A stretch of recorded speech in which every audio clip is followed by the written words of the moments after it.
Assalamualaikum warahmatullahi wabarakatuh. Kami dari kelas 12 IPA 5, kelompok 5. Saya Zina Ardita Muhammad Irwan. Saya Muhammad Azhar Gibran. Saya Fatina Yusuf Tazkia. Saya Ranti. Kami di sini ingin menjelaskan pembelahan sel, mitosis dan meiosis. Teman-teman, kali ini akan membahas mengenai pembelahan sel. Nah, proses pembelahan sel ini ada 3 jenis, yaitu apoptosis, mitosis, dan meiosis. Nah, kali ini kita akan membahas 2 pembelahan sel, yaitu mitosis dan meiosis. Berdasarkan ada apa aja di pembelahan sel ini? Yuk simak video berikut ini. Proses pembelahan mitosis. Tahap yang pertama yaitu tahap profase. Profase adalah proses di mana kromatinnya memadat dan menebal sehingga membentuk kromosom. Nah, kemudian kromosom yang tadinya sepasangan saja itu nantinya akan mengganda sehingga terbentuklah yang namanya sister kromatid. Nah, pada tahap selanjutnya itu tahap metafase. Pada tahap ini, si kromosom-kromosom yang sudah mempunyai sister kromatid, masing-masing sentromelnya akan terikat pada benang-benang spindel. Nah, benang-benang spindel ini akan mengatur posisi kromosom yang berjejer pada bidang pembelahan atau benang ekuator.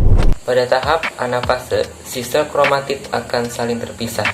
Jadi, antara sister kromatid dan dengan yang lainnya akan tertarik ke kutub-kutub berlawanan yang ditarik oleh benang-benang spindel menuju ke arah sentriol. Pada tahap telofase, kromatid bersaudara akan sampai di kutub dan terlepas dari benang-benang spindel. Lalu, kromatid akan bertransformasi menjadi benang kromatid kembali dan akan terbentuk kembali nukleus serta inti nukleus di setiap kutub. Nah, jadi dapat disimpulkan bahwa dalam satu kali pembelahan mitosis akan dihasilkan 2 sel anak yang memiliki jumlah kromosom sama dengan kromosom induk.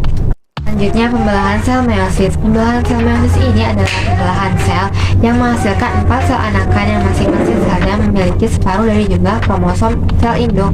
Nah, jumlah kromosom yang dimiliki oleh sel anakan adalah N atau biasa kita sebut haploid. Adapun fase-fase proses pembelahan meiosis berlangsung dalam 2 tingkat, yaitu meiosis 1 dan meiosis 2.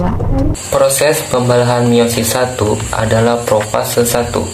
Pada tahap ini, membran inti mulai rusak menjadi bagian-bagian kecil yang dikenal dengan fragmen dan berbentuk gelendong pembelahan.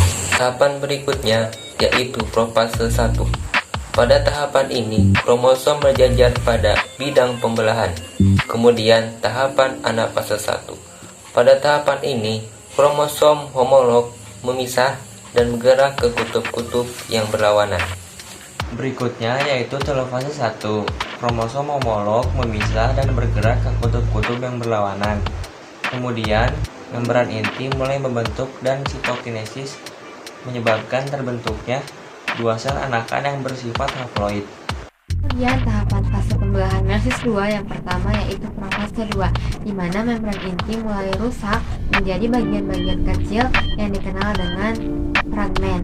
Nah, fragmen ini akan terbentuk gelendong pembelahan dan selanjutnya kromatid mulai bergerak ke bidang pembelahan. Tahapan metafase 2 yaitu kromosom berjejeran pada bidang pembelahan, terpisah, dan bergerak ke kutub yang berlawanan. Dan yang terakhir, telofase 2 yaitu nukleus terbentuk, kromosom terurai membentuk kromatid, dan sitokinesis terjadi. Nah, itulah penjelasan materi dari pembelahan sel mitosis dan sel meiosis. Semoga bermanfaat bagi semua. Sekian dari kami. Wassalamualaikum warahmatullahi wabarakatuh.